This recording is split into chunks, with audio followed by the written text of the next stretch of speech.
Claire Thompson stood in the cramped kitchen of her small, two-bedroom apartment, wiping her hands on her threadbare apron.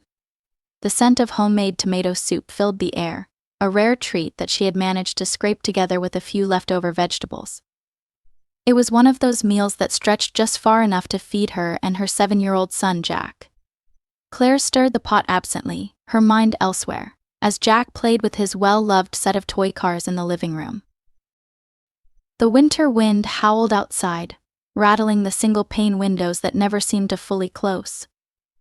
Claire glanced toward the window and saw the faint glow of lights from the house across the street.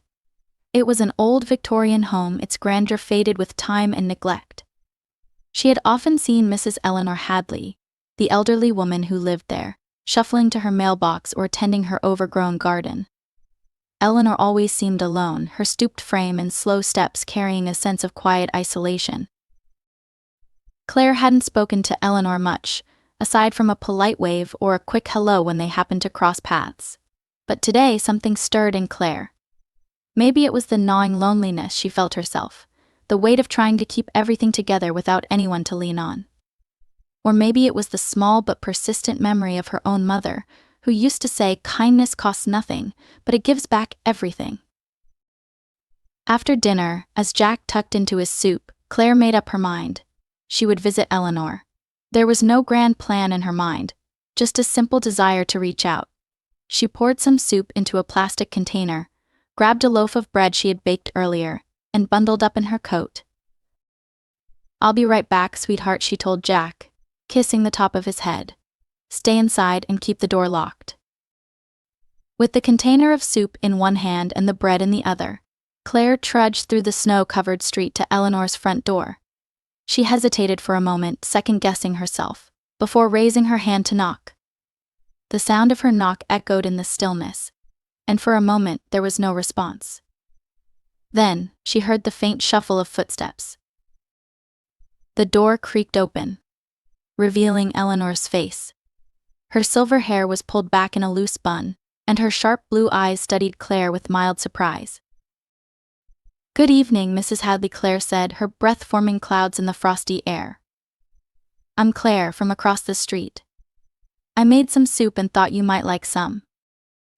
Eleanor's expression softened into a faint smile, though her movements were slow as she opened the door wider. "That's kind of you, dear," she said, her voice low and gravelly. "Come in before you freeze." The inside of Eleanor's home was a stark contrast to the outside.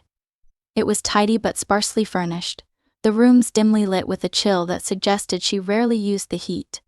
A faint scent of lavender lingered in the air, and framed photos of what must have been family members lined the walls.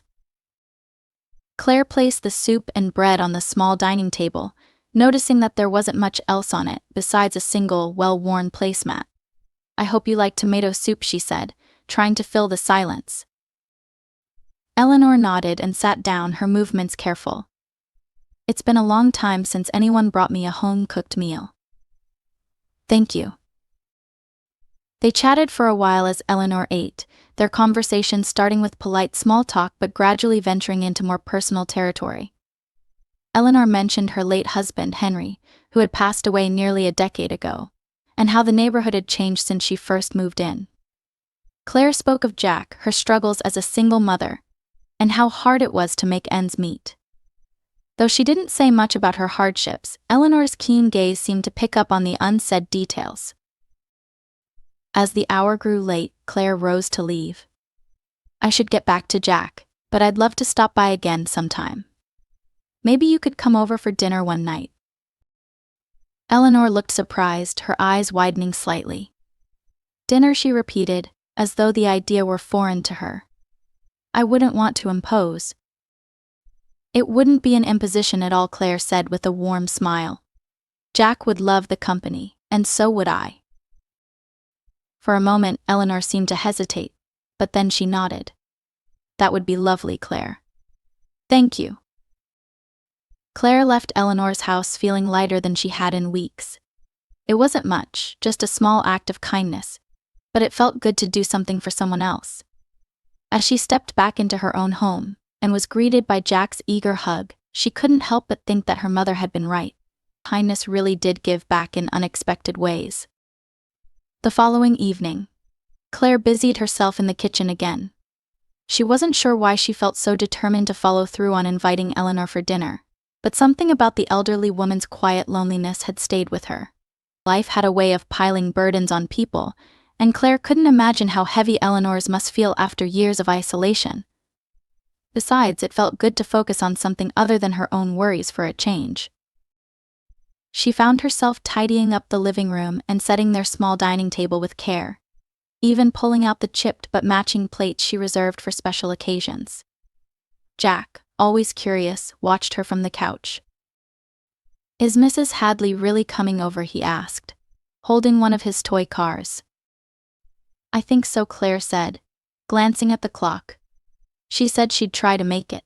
Be on your best behavior, okay?" Jack grinned. "I'm always on my best behavior." Claire raised an eyebrow at him, and he laughed, darting off to put his cars away. Not long after, there was a knock at the door. Claire opened it to find Eleanor standing there, her long wool coat draped over her thin frame. She clutched a small tin in her gloved hands, her cheeks pink from the cold. "I brought something for dessert," Eleanor said, offering the tin. Claire accepted it with a smile and stepped aside. "Come in. Make yourself comfortable." Eleanor hesitated for just a moment before stepping inside. Her eyes swept over the cozy apartment, lingering on Jack, who stood shyly behind his mother. "And you must be Jack," she said, her tone softening. "Claire told me all about you." Jack nodded and gave a polite, "Hello, Mrs. Hadley," before retreating to the corner to watch the interaction from a safe distance. Dinner was a simple affair: spaghetti with a bit of grated cheese on top, and a salad made from what Claire had on hand, but Eleanor seemed to enjoy every bite. They talked as they ate, with Eleanor sharing snippets of her past. Claire learned that Eleanor had once been a schoolteacher and that she loved literature. She spoke of her late husband with warmth and affection, though there was a trace of sadness in her voice. Jack, who usually fidgeted through meals, was uncharacteristically quiet, listening intently to Eleanor's stories. As the evening wound down, Claire opened the tin Eleanor had brought and found homemade sugar cookies inside, each one neatly shaped and sprinkled with red and green sugar crystals. Jack's eyes lit up when he saw them, and Eleanor chuckled at his enthusiasm. "It's an old recipe of mine," Eleanor explained. "I used to bake these for my students every Christmas. They were always a favorite." "They're delicious," Claire said after taking a bite. "Thank you for bringing them." When it was time for Eleanor to leave, Claire walked her to the door. "Thank you for coming," she said. "It was really nice having you here." Eleanor nodded, a faint smile on her lips. "It was nice to be here. Thank you for inviting me." As Claire watched Eleanor walk back across the snowy street to her house, she couldn't shake the feeling that something had shifted. The evening had been simple, but there was a quiet joy in it, a reminder of how meaningful even small connections could be. Over the next few weeks, Eleanor became a regular presence in Claire's life. They began to share meals a few times a week, alternating between Claire's apartment and Eleanor's house. Jack grew especially fond of Eleanor, and she seemed equally taken with him.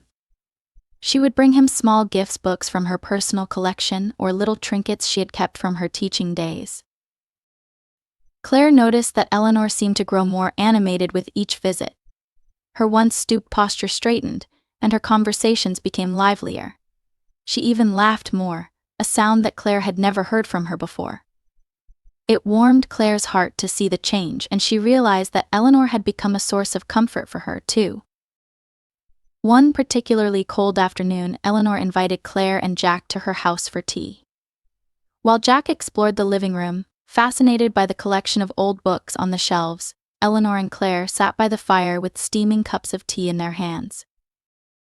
"You know," Eleanor said after a pause, "I never imagined I would find such good friends at this stage of my life. You and Jack have been a blessing." Claire smiled, touched by the sentiment. "We feel the same way. You've been like family to us." Eleanor's expression grew thoughtful, her gaze fixed on the flickering flames. Family, she murmured. I suppose that's what we are, in a way. It was a simple statement, but it carried a weight that Claire couldn't quite put into words. She reached over and placed a hand on Eleanor's, and for a moment they sat in companionable silence, the warmth of the fire wrapping around them like a blanket. As Claire walked home with Jack that evening, she felt a sense of peace she hadn't known in a long time. The struggles of her daily life hadn't disappeared, but they felt a little lighter. She hadn't expected that reaching out to Eleanor would lead to such a profound connection, but she was grateful for it. The weeks passed in a steady rhythm, with Eleanor becoming an increasingly cherished part of Claire and Jack's lives. The chill of winter softened into the first hints of spring, yet despite the budding greenery, Claire's financial struggles remained. Late at night, after Jack was asleep, she would sit at the kitchen table, tallying numbers and worrying about how to make ends meet. But somehow, the weight of it all felt a little lighter with Eleanor's warm presence in their lives. One Saturday morning, Eleanor arrived at the apartment unannounced, a small, elegant handbag hanging from her arm. Claire opened the door to find Eleanor dressed in her best coat, her scarf neatly tied at her neck. Mrs. Hadley, what a nice surprise, Claire said, smiling warmly. Come in. Eleanor stepped inside, taking in the familiar, cozy space. I hope I'm not interrupting anything, she said, her tone gentle. Not at all, Claire replied, inviting her to sit on the worn but comfortable couch. Jack's outside playing in the courtyard with his friends. Would you like some tea? Perhaps later, Eleanor said, her voice carrying a rare formality. She sat down and opened her handbag, withdrawing a small envelope. Claire, I brought something for you. Claire looked at the envelope with curiosity and a touch of apprehension. What is it? Open it, dear, Eleanor urged softly, her eyes encouraging. Claire opened the envelope with trembling fingers, pulling out a neatly folded check. As her eyes fell on the amount $10,000, her breath caught. For a moment she couldn't speak, the enormity of the gesture rendering her speechless. Mrs. Hadley, Claire finally managed, her voice shaking. I can't accept this. This is too much. Eleanor's face softened with a knowing smile. Claire, I've thought about this carefully. Please, let me explain. Still holding the check, Claire felt overwhelmed. But why? Why would you do this for me? Eleanor reached over, gently taking Claire's hand. Because you've been more than a neighbor to me. You've been a friend, a true blessing. For years, I lived in that old house, feeling forgotten, while the seasons changed around me. When you knocked on my door with soup that night, you didn't just bring me a meal. You brought me back to life. Since then, you and Jack have filled my days with light I thought I'd never have again. Claire's tears brimmed, but Eleanor wasn't finished. You've shared so much of yourself with me, Claire, Eleanor said gently. I see how hard you work, how you stretch every penny for Jack. I know what it means to feel like the world is on your shoulders, even if you try not to show it. When you told me about your struggles as a single mom raising Jack on your own, balancing work, and worrying about every bill, I saw a strength in you that I deeply admire. But I also saw someone who deserved a helping hand. Claire swallowed hard, tears slipping down her cheeks. You've already done so much for me, just by being here. This is more than I could ever have imagined. Eleanor smiled, her gaze warm and firm. I need you to know something, Claire. My husband Henry was a wise investor, and he left me with more than I could ever need. I've lived simply because there was no one in my life to share it with. Now I have you and Jack. I want to help because I can. And because you've given me something priceless, your kindness and your friendship. Claire looked down at the check, her hands trembling. I don't know how to thank you. You don't need to, Eleanor said, her voice filled with quiet conviction. Just use it to ease your burdens. Fix what needs fixing. Treat yourself and Jack to something special. Most of all, take a breath and give yourself the grace you so freely give others. Claire nodded, clutching the check to her chest as the weight of Eleanor's kindness washed over her.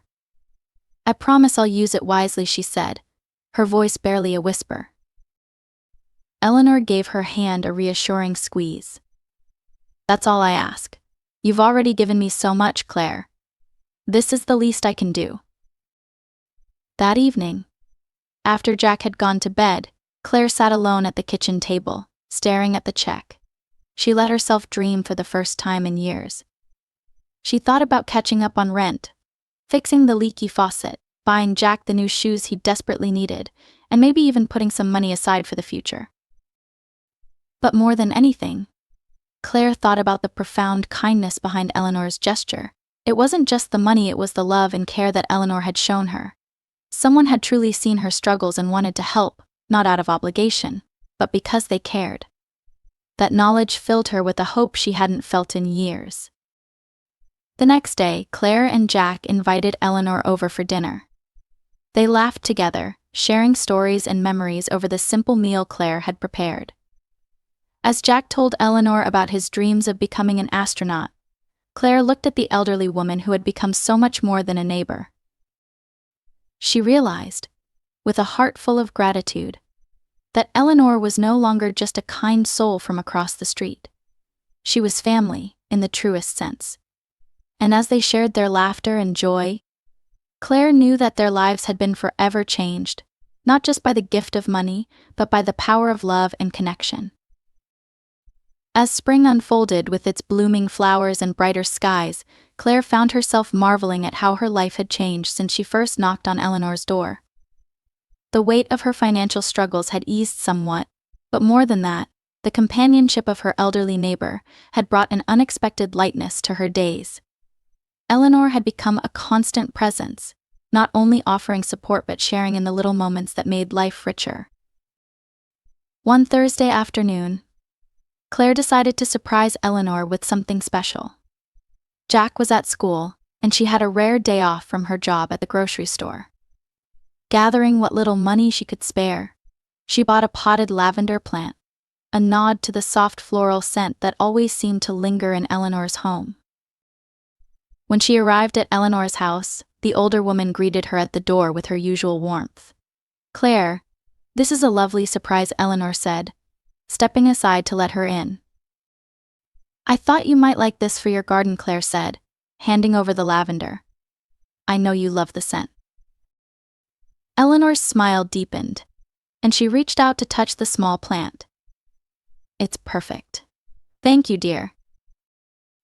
They spent the next hour outside, planting the lavender together in a sunny corner of Eleanor's garden.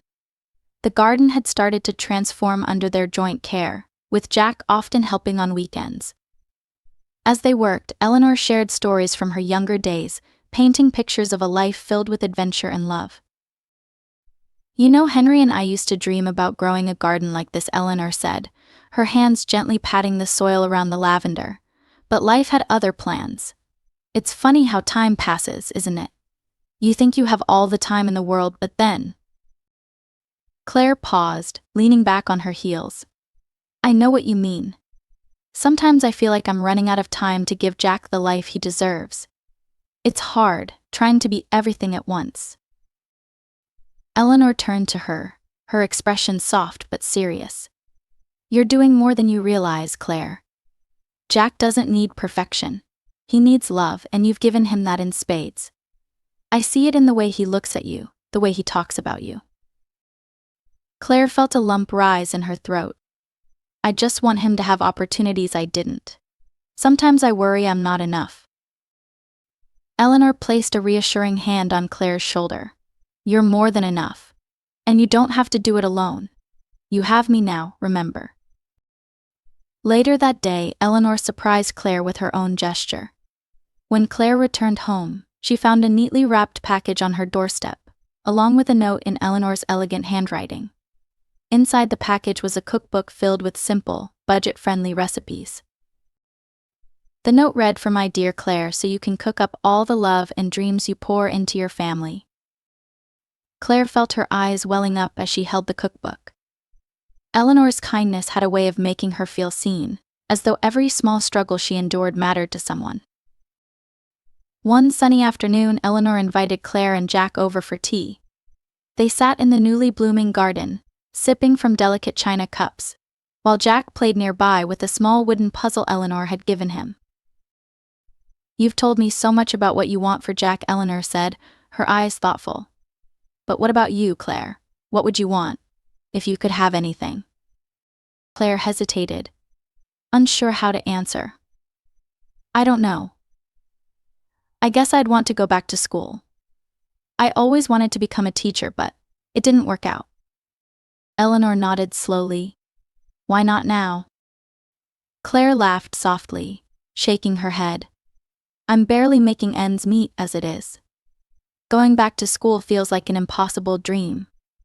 Dreams often do. Until someone shows you they're possible," Eleanor said with a knowing smile. The conversation stayed with Claire long after they returned home. That night, as she sat at the kitchen table flipping through the cookbook Eleanor had given her, she allowed herself to wonder, what if she could go back to school someday?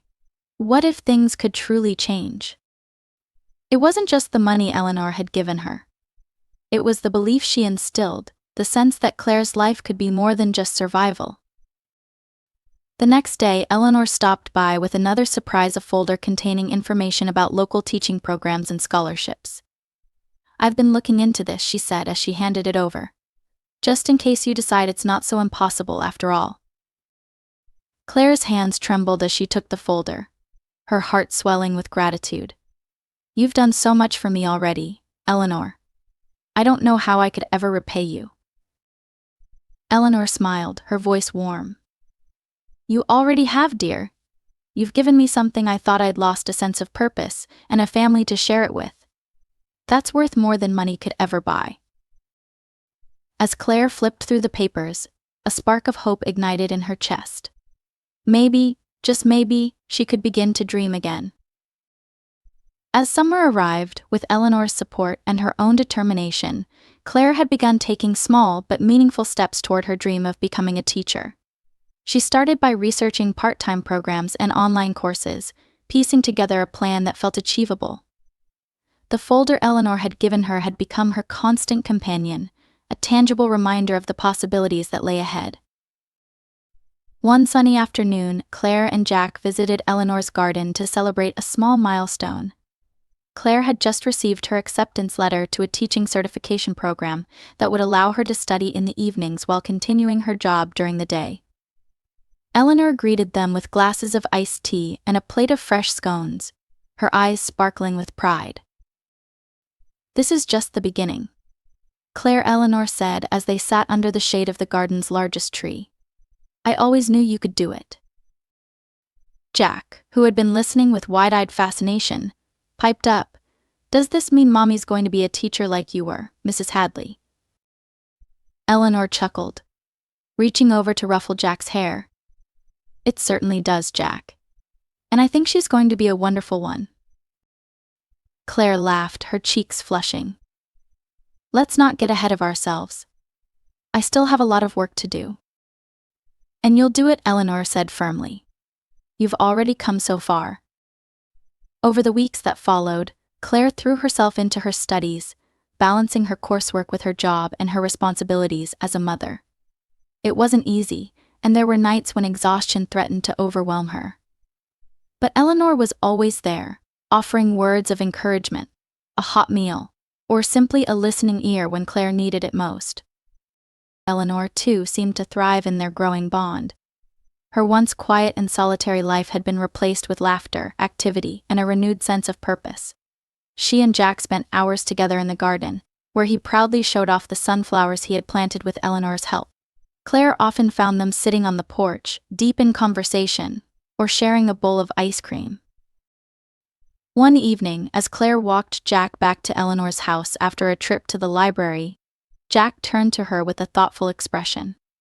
"Mom, do you think Mrs. Hadley is lonely anymore?" Claire smiled, squeezing his hand. "I don't think so, sweetheart.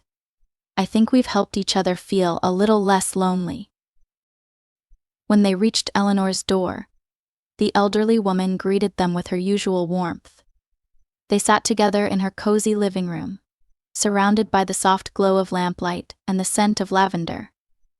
Jack curled up with a book while Claire and Eleanor talked late into the night, their conversations flowing easily as they shared stories, dreams, and plans for the future.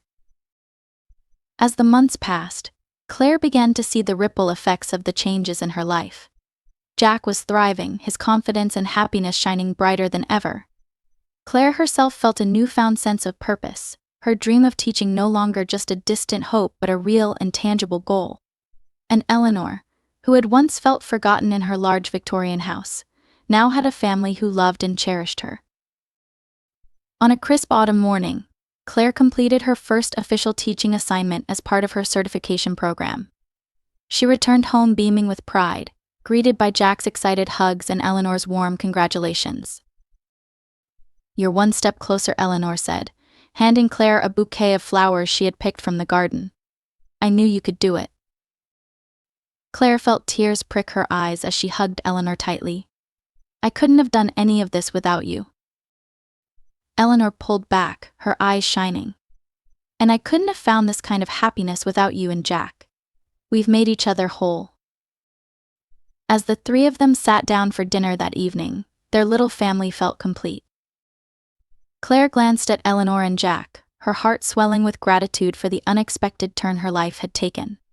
She thought back to that cold winter evening when she had first knocked on Eleanor's door with a container of soup in her hands. It had been such a small act of kindness, but it had grown into something far greater, a bond that had changed all their lives forever. And as laughter filled the room, Claire realized that even in the hardest times, kindness, love, and hope could light the way and remind her that family didn't have to be defined by blood, but by the hearts willing to share it.